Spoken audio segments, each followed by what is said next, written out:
Boss Tempo and Shopko stores, and at all Target stores, available in 8-track tape. More on Sunday this evening contains scenes and language which may not be suitable for younger children.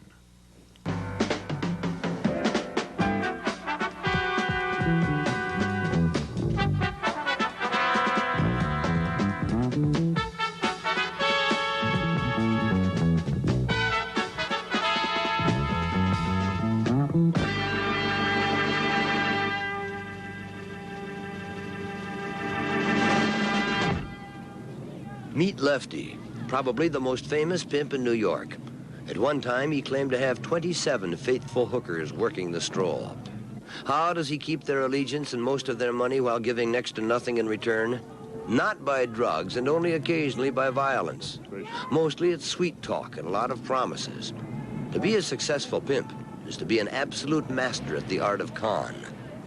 All you have to do is just talk sweet, soft, when you have them in your boudoir, when you have them in wherever you're going to do it. If you're riding in your Eldorado and you're talking to her, always talk something constructive. Always have something that's going to happen.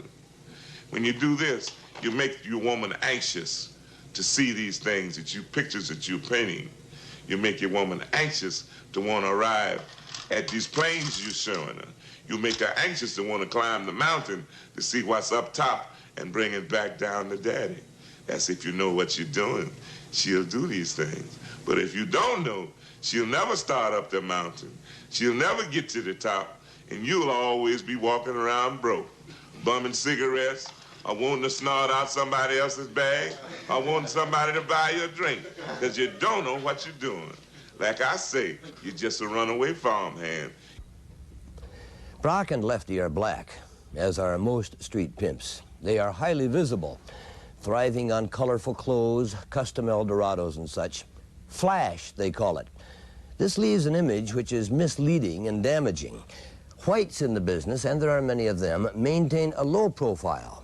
Sure, black pimps do recruit local girls into lives of prostitution. But so do white sauna operators who stay out of sight, white hotel employees who stay out of sight. And there is pimping in our big corporations. Of course, they don't call it that. They'd rather it was listed as arranging for models and escorts. We'll be back with more on the Minnesota prostitution scene after this message. $5, and they want everything, and they can't get nothing. They can't. I told them, I said, you want $5 for? I said, you just blew your $5 on conversation, because you know my money is time, my mouth is time, and you just blew $5 worth of conversation. Then what is you gonna do? Come off some money? I'll leave. Because I tell them, like I said, some pure beef. There's no pork in me. Yeah. You can't go and ask for beef and pay for pork. You know, I'm steak, honey. You know, you can't get no better than that. You know, and I'm telling you, I told them this. I said, hey, if you want prime beef, you have to pay for it. I even show you the government approval. You can find this kind of government prime pretty easily these days in the Twin Cities. The police have reported a sharp rise in prostitution. On the streets, in hotels, saunas. Prostitution even in the privacy of your own home through the dial-a-massage services. One girl who has worked it all is Mary. She grew up on the Minneapolis North Side. The projects, she calls it. She's been selling love for 2 years. One call referral agency she sold for is the Bunny Hutch, until recently operating out of this Edina apartment complex. Men called the Bunny Hutch called Mary, Mary went to see the men. Now she works inside, nights, at Caesar's Sauna in Bloomington. She has some mixed feelings about her profession. I realize as I see different men, there's more things, men teach me things I don't know, as far as fetish things, you know, things that are not done normally every day. And I don't mind learning. In fact, I enjoy the learning process. But I don't like to be next to a man and to be touched and caressed and go through all the smiles and the talking and the rapping. And sometimes it's painful and sometimes it's just rough. And, you know, you get to thinking, you know, what's going to happen to me? You know, I can't go on like this forever. And when you're not feeling well, and, you know, I've got physical problems that will ail me forever. and this kind of work just runs me down quicker, and I realize that. And so I have to work harder in order to get the money quickly and get the things I want right away so I can lay back and get off into singing and modeling or whatever. To further a modeling career, Mary contracts with a freelance photographer from time to time. Recently, a man had told Mary he could connect her with the Penthouse magazine people. So her photographer was clicking away. Sample shots for, well, who knows, maybe even a centerfold. What, you want me to cover my face? Yeah, that's your best side. Mary welcomes all this publicity. She has no particular fears. She has connections, friends on the force.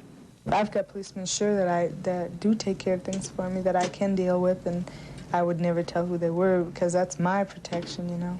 I call in and find out, you know, I talk to them, check up and see if I have any warrants out for my arrest. They let me know when I'm going to be arrested if I have problems with someone following me. Obscene phone calls or people anywhere messing with me. I call them, give them the name, and have them investigate the situation, and if need be, have someone toss them around. I give them information on people that I really dislike, you know. Most girls have connections. They've saved me from prison. They've done a lot of things for me. I would be in prison now if it wasn't for my connections. Mary has a point. Most of the pressure against prostitution seems aimed at the street hooker. If you're not on the inside, if you have no friends on the force, times can be rough. It's an old story. Cops on the beat deal in justice, dispensing selective enforcement. With prostitution, though, there is an added factor. Men are dealing with women. There's a much greater chance for injustice. A little bit of loving. Hello. 25 to 3, Doug. And about 3:30, yeah? Okay, I'll be here.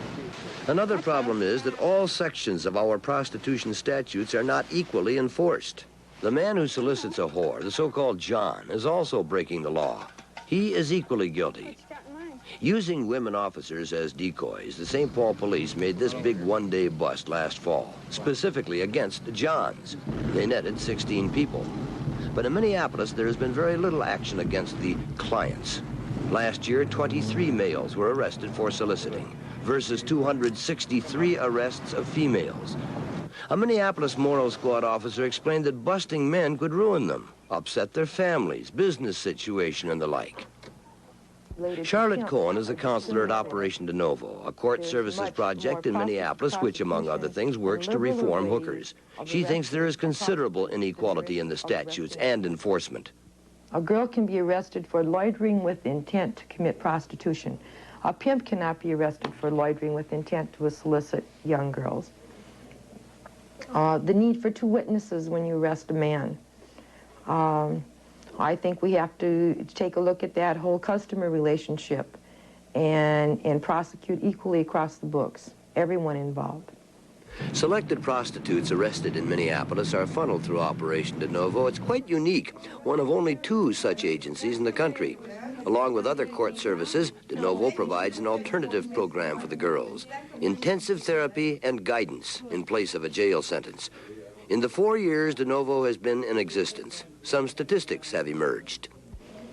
The surprising thing is that over 80% of all the girls that I've had in the program have had some kind of an early sexual encounter, not necessarily completion, with the dominant male within the family structure prior to puberty. Police recently released some statistics. There appears to be a considerable increase in prostitution among our teenagers. The Moral Squad thinks a lot of it has to do with the lowering of the age of majority to 18 2 years ago. In a moment, a case history of a teenage girl from one of our suburbs who became a New York hooker.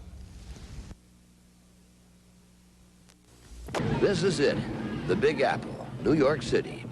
Population 10 million and rising. For kids on the loose, for the strays, for the runaways, New York is the place to be. It's the toughest city, dirty, mean, crammed with humanity. But if you can make it here, you can make it anywhere. Quite an attraction, and it's all right outside the terminal doors. Only a block away, the Times Square area with its lights, action, glitter, craziness. Everywhere you turn today, people are talking about sex, homosexuality, abortion, prostitution. You can get more than old-time religion in Times Square. They call the area the meat rack. The whores are on the stroll literally 24 hours a day, with some even out at an early hour to hustle the going-to-work crowd.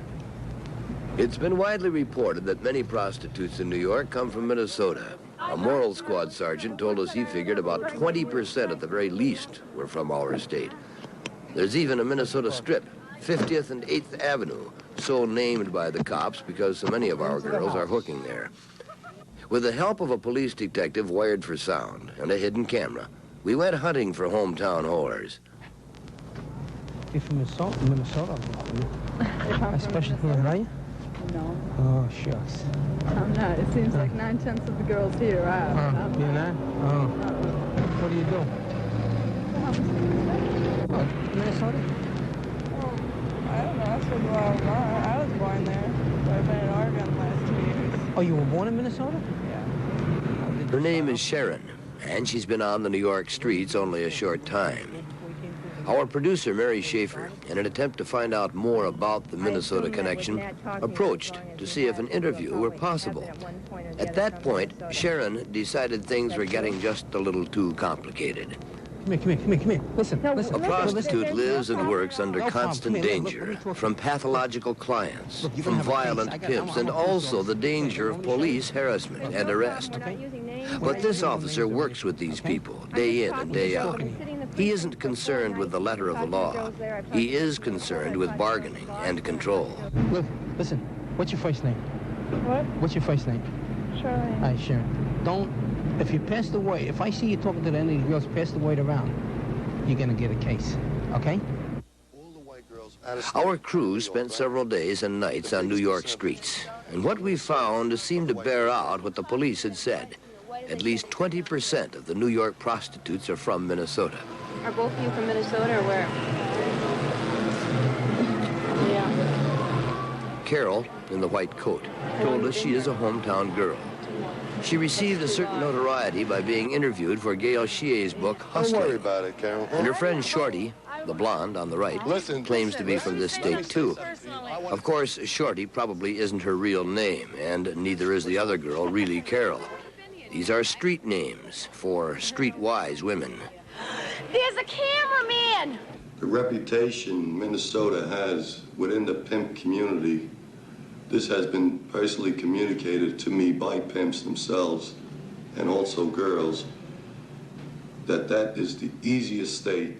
They could go there and they could feel 99% sure they're going to come back with a girl. This is fact. Why such a reputation for this state, and in particular the Twin Cities? There are no simple answers. For years, the Twin Cities metro area has had a strong attraction for young women from towns and farms across the upper Midwest. The job market here is supported to a large extent by business and governmental offices, employing large numbers of young, single women. Neil Gustafson, a demographics expert, puts it this way. The Minnesota-New York prostitution situation is a byproduct of a combination of factors which bring a substantial population of single young females, often naive, in close proximity to one another in and near downtown Minneapolis, providing a ready market for recruitment. But it isn't just young women who are naive and unsophisticated in their contacts with pimps. Two suburban parents tell a story which began last December when their 16-year-old daughter met a young man in this arcade. Our daughter went downtown shopping in December and came home that day and mentioned that she had met a boy downtown that afternoon and that he was possibly going to be calling her in a few days. He seemed really nice. They had sat down, had a Coke, and gotten acquainted. And we had discussed a a bit of the dangers of meeting somebody downtown. She said he seemed like a really nice person. The parents had no reason to suspect the intentions of this really nice person. Had they checked him out, they would have found that both Minneapolis and New York police have his picture in their pimp books. He's Darrell Daly. He's been listed for 2 years. We had the young man to our home, spent an evening visiting with him and getting acquainted. I felt that he seemed like a nice, down-to-earth young fellow. Talked about his family and where he was from and his brothers and sisters. Discussed sports topics. Spent at least 2 to 3 hours with us that evening, and so we decided on allowing the dating, and knowing our daughter had been such a responsible young lady, and that she would see through him if he weren't the kind of person she thought he was. The dating continued. A few weeks later, the high school junior disappeared from her neighborhood. It was only later that her parents discovered she'd gone to New York to become one of Darrell Daly's girls. When she got to New York, she was taken to another apartment where she met with another man and his girl, and was taken out by the girl and shown how to work the streets. And after the first night, she was on her own. I can't see that they're anything but the victims at that age, anyhow. Doing the victimizing would be the pimps primarily, and of course the customers that keep this whole thing going. As a matter of fact, her daughter said that one of her customers said that she reminded him of his granddaughter. The parents found their daughter only after a brother-in-law had gone to New York, searched the streets, spotted her, and alerted police. She's now in the detention center here. 4 months from high school junior with good marks to ex-New York hooker and an uncertain future. Still, things could have been worse. What happens is you'll have pimps that put hot coat hangers up their vaginas or stick them with hot cigarettes on their breasts, on their arms, cut them up, brand them with a J or whatever on their bodies. Some of these girls come in, they're beat up brutally. I mean, it's unbelievable the condition that they come into the precinct. And it gets to that point where they'd rather die and, and want to get away. So they just come to the precinct or the first policeman they see, with their bodies brutally beaten and scarred up. And these are 14 and 15-year-old girls, and their lives are, more or less half ruined. Even without the pimp hassles, times are bad for New York hookers. Every day, the cops haul hundreds of girls off the streets, even if they just look like they're hustling. Girls like Minnesota Sharon, who only hours earlier we filmed being warned by our undercover detective. The police readily admit that it's harassment, that it's probably unconstitutional. But 2 years ago, the situation around Times Square and down Lexington Avenue was out of control. Something had to be done. Whores were chasing men down for a hustle. The result is what the street cops call a 343 arrest. Step 1, the girls are picked up and booked into jail on suspicion. After a few hours in the precinct cell, Step 2, they're hauled away in a paddy wagon down to the court building. Step 3, the clerks stamp papers to the effect that there is no case against the girls.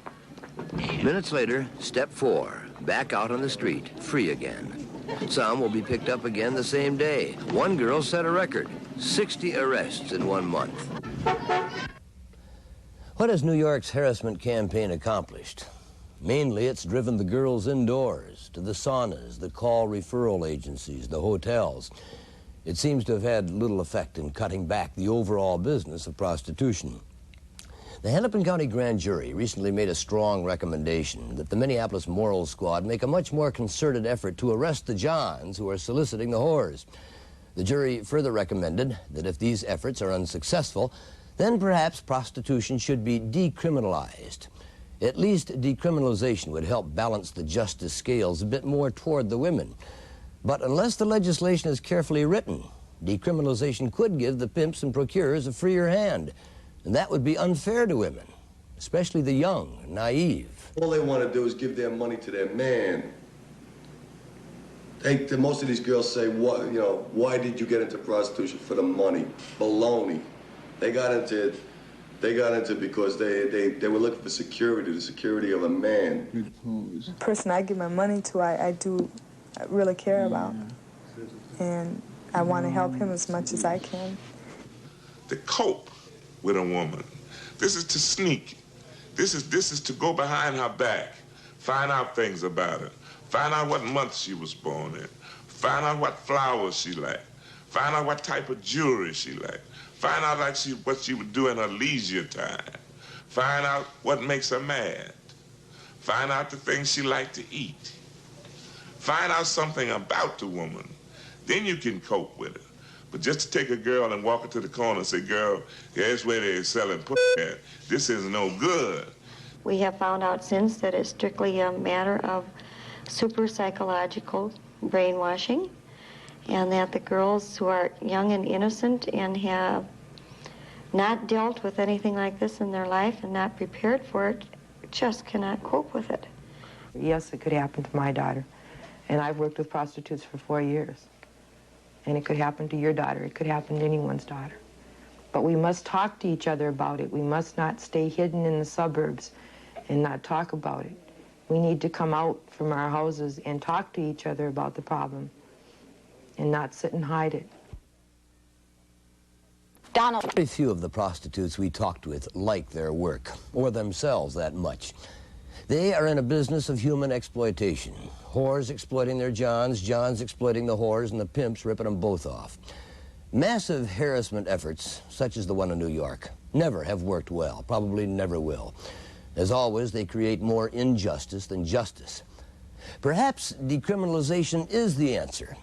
But if our legislature does consider a new law, then we would recommend strongly that part of that law be aimed directly at the activities of the pimps, both the blacks on the streets and the whites working inside. At present, it is next to impossible to prosecute pimps. That should be changed. Next week, on More on Sunday, our response to the Hennepin County rebuttal.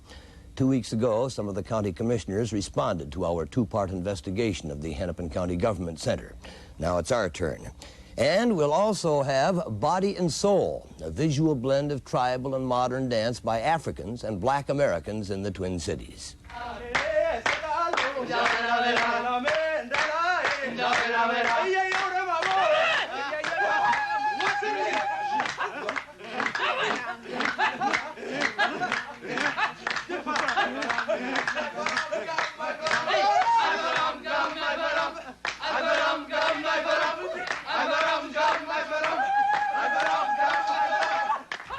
So, Body and Soul, and our rebuttal to the rebuttal on the Hennepin County Government Center. Next week on More on Sunday. I'm Dave Moore.